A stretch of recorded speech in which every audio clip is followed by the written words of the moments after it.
Bom dia, boa tarde, boa noite para você que está em qualquer lugar do mundo e em qualquer momento da posteridade. Hoje o nosso estudo é no livro de Ruth, capítulo 4. Estamos finalizando o livro de Ruth. Você tem aqui no meu canal os outros capítulos desse livro e que podem te ajudar a entender melhor esse último capítulo. Como nós vimos ontem no finalzinho do livro do capítulo 3, Boaz promete a Ruth que vai trabalhar na resolução do problema dela, que é o desamparo. Então ele vai ou resgatá-la ou permitir, ou então levar outro que tem um direito maior que ele de resgate dela a adquirir a propriedade e casar com ela.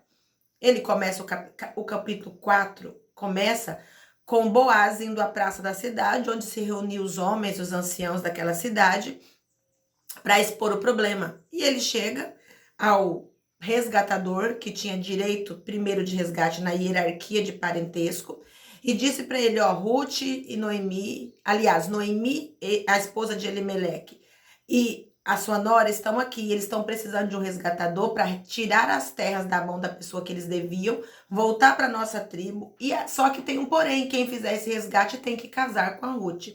Então a gente vê no verso 6, esse resgatador, que aqui não fala o nome dele, dizendo, ó, eu não posso assumir esse direito, pois estaria colocando em risco todos os meus bens. Eu tenho a impressão que esse homem já tinha uma esposa e ela não permitia um segundo casamento.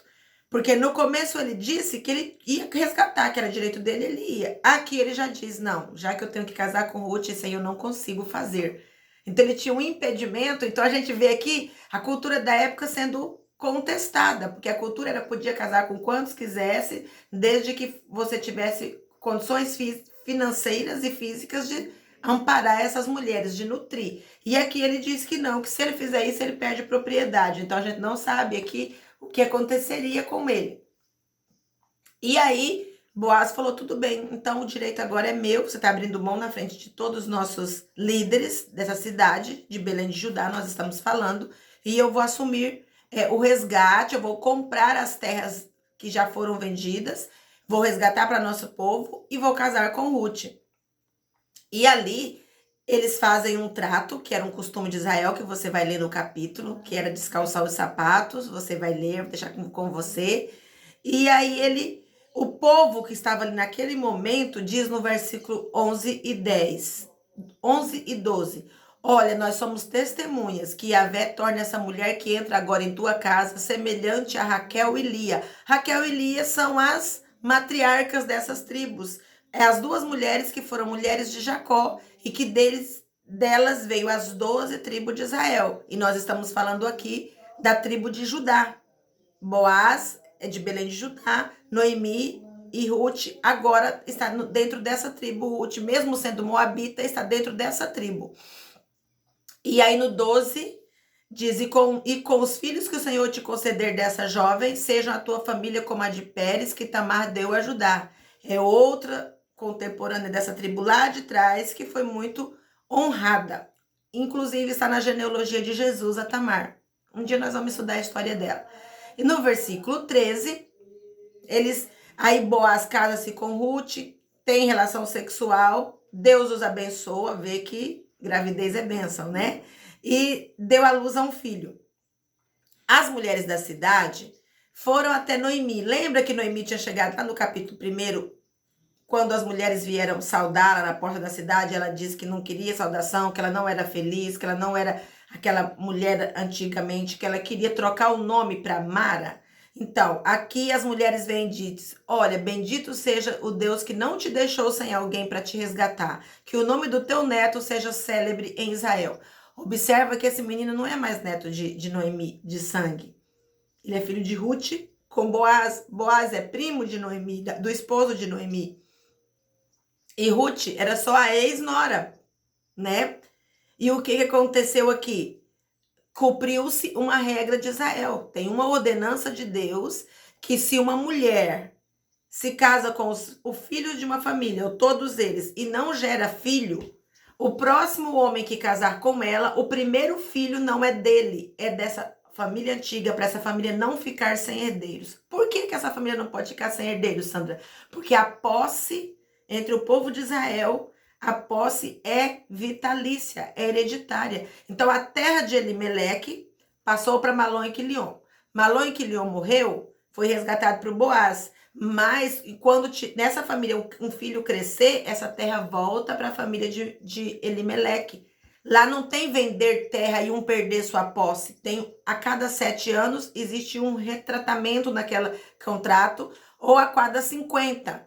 Dependendo do que foi acordado, as terras, as terras sempre voltam. Só que dependendo do que vai acordado, eles fazem esses acertos em anos para pagar a dívida de quem vendeu a terra. E você vê aqui que o 15 diz assim: este menino te abençoará com nova vida e te sustentará e consolará na velhice, porque é filho da tua querida nora, que muito te ama, que te é melhor que 7 filhos. Então, esse menino é filho de Boaz, mas espiritualmente, descendência, ele é filho do ex-marido de Ruth. É estranho essas coisas em Israel, né? Isso fez pessoas deixar de se casar. Nós vemos aqui Judá, que foi casado com Tamar.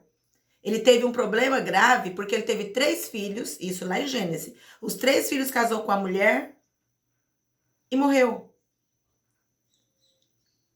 Aí, quando o primeiro casou e morreu, o segundo, o pai obrigou a casar, porque era a ordenança, casar com a mesma mulher para ter filhos, suscitar filho aquele rapaz. O terceiro já não quis mais. Por quê? Porque eu não vou ter filho meu, eu vou casar e vou dar o primeiro filho para essa mulher, mas o filho vai seguir o nome do outro. Aqui Deus coloca assim um certo egoísmo em xeque, para que as pessoas entendam que leis de Deus é para se cumprir, favorecendo a mim ou não. Eu sei que é estranho para nossa cultura, mas era uma forma de você abrir mão de você. O filho é meu, mas ele não vai seguir a minha linha sucessória, ele vai seguir a linha daquela família, porque é uma ordenança de Deus que nenhuma família fique sem filho na linha sucessória. E aqui a gente vê Boaz abrindo mão do seu primeiro filho, espiritualmente, de herança, hereditariamente, para uma outra família, para cumprir uma lei de Deus. E eu acho interessante quando as mulheres dizem: sua nora te é melhor que 7 filhos. Existem pessoas que é melhor pra gente, que trata melhor as situações com a gente, o relacionamento, do que parentes, do que filhos, do que marido. Então, eu vejo muita gente fechando em família. Não estou dizendo que não tem que fechar em família, é importante. Mas abre os seus olhos, tem pessoas boas também em outros lugares. Aqui Noemi achou isso em Ruth, uma moabita, um povo que já tinha sido amaldiçoado por Deus por ser descendentes de incesto. E essa moabita entra agora na história de uma cidade de Israel. Aí no verso 17 diz assim: assim que as mulheres da vizinhança viram o menino, exclamaram: eis que Noemi tem um filho. Viu aqui que o filho é a sucessão da família dela? Lhe deram o nome de Obed. Este foi o pai de Jessé, que por sua vez tornou-se o pai de Davi. Entende aqui o papel de Ruth? Por que o livro de Ruth está na Bíblia? Ela é ancestral do rei Davi, o maior rei de Israel de todos os tempos. Ela é ancestral de Jesus Cristo. Porque Davi, quando a gente for estudar Mateus, você vai ver que Davi é pai de Salomão, que é pai de Roboão, e isso chegou em quem? Em Jesus Cristo. Então Ruth, uma moabita, de um povo que a lei de Moisés dizia que não podia nem entrar dentro da igreja deles, do tabernáculo, para cultuar, porque era um povo pagão, resultado de perversão sexual. Mas ela conseguiu romper com esse padrão, ela conseguiu encerrar essa maldição nela, pela bondade do coração, pela disposição de seguir o Deus de Israel, e ela consta hoje na genealogia de Jesus Cristo, o nosso Salvador. Esse é o papel de Ruth na história, esse é o papel de Ruth na Bíblia.